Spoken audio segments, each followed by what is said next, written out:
napunta na rin tayo dun sa mga pictures.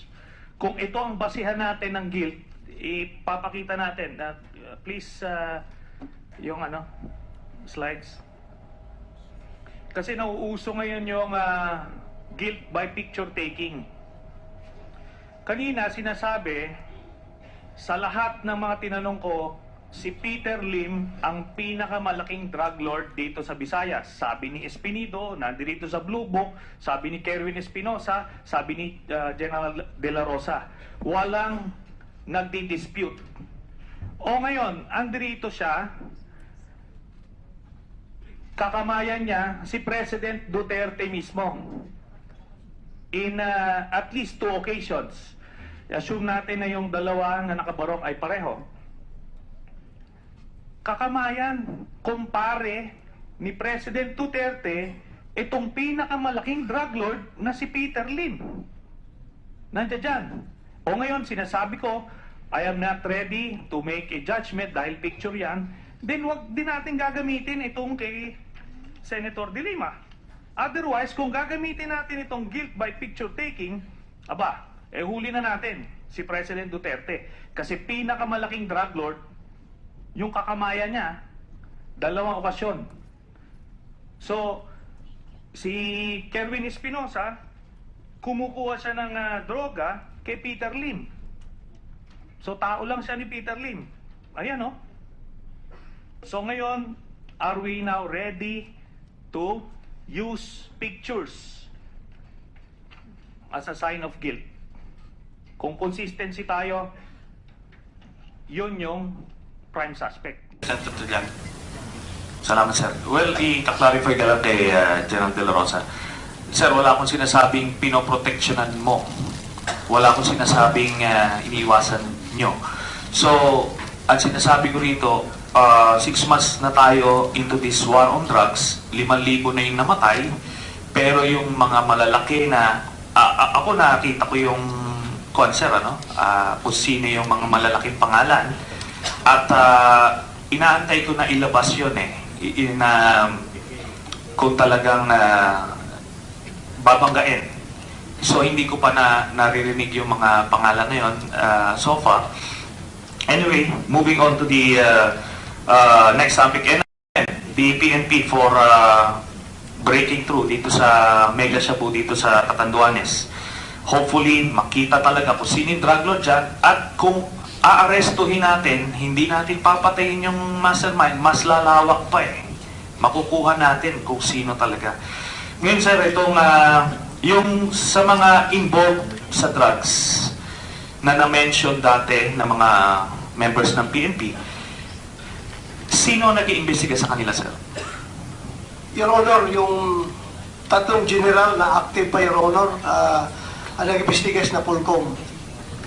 I am also a member of the Napolcom, being a commissioner, and as far as I know, itong week na ito, Your Honor, i-deliberate na namin yung resolution sa kaso nila, Your Honor. Magkakaroon na ng decision, yung 3.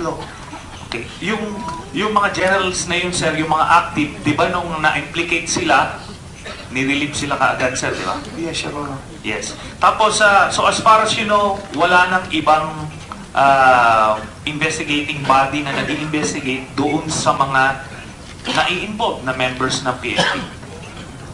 As sa ngayon, Your Honor, yung Napolcom lang, Your Honor. Yung Napolcom. Yes, Your Honor. So, yun, sir, ang Ngayon, SOP, sir, di ba, pag may na-implicate, preventive suspension. Yes, Your Honor. Okay, ngayon, sinasabi ko yan in light of the case of Superintendent Marcos, na nung na-implicate siya, SOP, preventive suspension, nirelieve siya. Ngayon, eventually, inako nga recently ni President Duterte na siya daw ang nag-utos sa inyo na ipa-reinstate sa kanya. At sinasabi niya, meron daw siya nag-iimbestiga rin daw siya. Pero, just a few minutes ago, sinasabi niyo, as far as you know, ang nag-iimbestiga lang sa kanila is Napolcom at ang SOP is preventive suspension. Your Honor, yung 3 general, Your Honor, Napolcom. Pero itong ngayong ito ngayong grupo ni Superintendent Marcos, Your Honor, yes, Your Honor, ang nag-imbestiga. Yung Yung tatlong general, kasama rin ang IAS doon, Your Honor. So, well, I was referring to in general, sinasabi ko yung lahat ng mga nasasangkot na mga members ng PNP, sino yung mga na-investigate, so NAPOLCOM and IAS. Pero may sinasabi kasi si President Duterte na kaya binilate yung SOP ng preventive suspension ay dahil nag-iimbestiga raw siya. At dahil doon sa quote-unquote investiga niya, eh nakabalik sa pwesto ito si Superintendent Marcos at eventually pinatay yung tatay ni Kerwin Espinosa. So, that basically is the essence of the preventive suspension to avoid things like that. So, anong masasabi niyo doon, sir? Your Honor, I just would like to make it clear na yung preventive suspension po, inisyo ko yun, yung after na nung napatay yung si Mayor Espinosa. Yun ang preventive suspension. Yung inisyo ko po dati is relief muna. Nung nanggagaling si EIDG Director Colonel Pero, saka si Colonel Delbo, saka si Colonel yung tatlo, Your Honor, yung Peralta, pag uwi nila galing sa Abu Dhabi, paghuli kay Kerwin doon, binanggit kagad nila sa akin yung kanilang initial na kuha ng information. Ito sir, ito yung mga on the take sa drug payula kay Kerwin. So nabanggit doon yung pangalan ni Colonel Marcos. Nandun yung pangalan. So sabi ko, para clean slate tayo sa ating anti-drug operations, since active si Marcos doon sa anti-drug operations sa Region 8, tanggalin natin kasi ayaw kong mapuna tayo.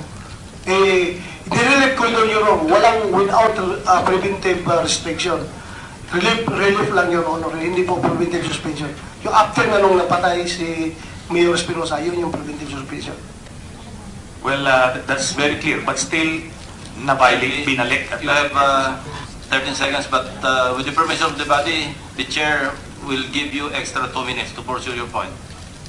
Maraming salamat, sir. Well, I'm going to Superintendent Marcos. Superintendent Marcos, what led you to conduct the operations against the Mayor Espinosa?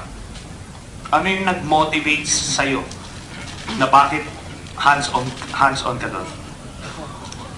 Actually, sir, wala namang nag-motivate sa akin na specifically i-operate si Mayor Espinosa. It was a recommendation coming from my provincial officer na meron silang na-find out na intelligence report at may nakuha silang deponent na there is a firearm on the cell of Mayor Espinosa and there is a drug transaction in the cell of Raul Yap. Based on his recommendation, sir, at saka nag-apply siya ng search warrant, I just approve it, sir. Okay. Bakit hindi mo na lang ni-refer dun sa unit na kung saan under custody si Mayor Espinosa? Ba't hindi mo na lang ni-refer yung intel report na yon? At alam nyo kasi, Colonel Marcos, ako nakulong ako eh. Maya't maya kahit in the middle of the night, magkakandak ng search kung sino yung kustodya namin. Walang search warrant dyan. Okay, walang search warrant dyan sa ISAP, sa Krame. Part nung psychological na approach nila, totopahin ka in the middle of the night, magkakandak sila ng search. Halugugin, walang search warrant na kailangan.